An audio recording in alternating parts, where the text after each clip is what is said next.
श्राद्ध पक्ष की कहानी कर्ण की यह पौराणिक कथा अवश्य पढ़नी चाहिए। पितृ पक्ष की पौराणिक कथा के अनुसार जोगे तथा भोगे दो भाई थे। दोनों अलग अलग रहते थे। जोगे धनी था और भोगे निर्धन था। दोनों में परस्पर बड़ा प्रेम था। जोगे की पत्नी को धन का अभिमान था, किंतु भोगे की पत्नी बड़ी सरल हृदय की थी।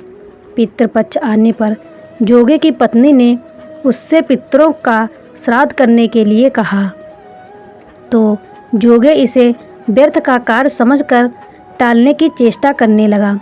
किंतु उसकी पत्नी समझती थी कि यदि ऐसा नहीं करेंगे तो लोग बातें बनाएंगे, फिर उसे अपने मायके वालों को दावत पर बुलाने और अपनी शान दिखाने का यह उचित अवसर लगा। अतः वह बोली, आप शायद मेरी परेशानी की वजह से ऐसा कह रहे हैं, किंतु इसमें मुझे कोई परेशानी नहीं होगी। मैं भोगे की पत्नी को बुला लूँगी, दोनों मिलकर सारा काम कर लेंगे। फिर उसने जोगे को अपने पीहर न्योता देने के लिए भेज दिया।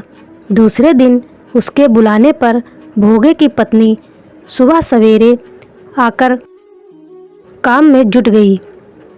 उसने रसोई तैयार कर दी, अनेक पकवान बनाए, फिर सभी काम निपटाकर अपने घर आ गई। आखिर उसे भी तो पितरों का श्राद्ध तर्पण करना था। इस अवसर पर न जोगे की पत्नी ने उसे रोका, न वह रुकी। शीघ्र ही दोपहर हो गई। पितर भूमि पर उतरे।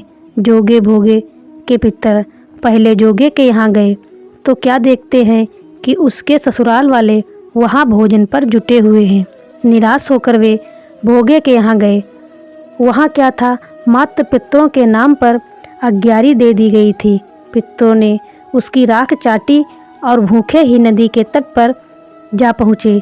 थोड़ी देर में सारे पितर भोगे पर दया आ गई। अचानक वे नाच नाच कर गाने लगे, भोगे के घर धन हो जाए, भोगे के घर धन हो जाए। सांझ होने को हुई। भोगे के बच्चों को कुछ भी खाने को नहीं मिला था। उन्होंने माँ से कहा, भूख लगी है। तब उन्हें टालने की गरज से भोगे की पत्नी ने कहा, जाओ आंगन में हौदी औंधी रखी है, उसे जाकर खोलो और जो कुछ मिले बांट कर खा लेना। बच्चे वहाँ पहुँचे तो क्या देखते हैं कि हौदी मोहरों से भरी पड़ी है। वे दौड़े दौड़े माँ के पास पहुँचे और उसे सारी बातें बताईं। आंगन में आकर भोगे की पत्नी यह सब कुछ देखा तो वह भी हैरान हो गई।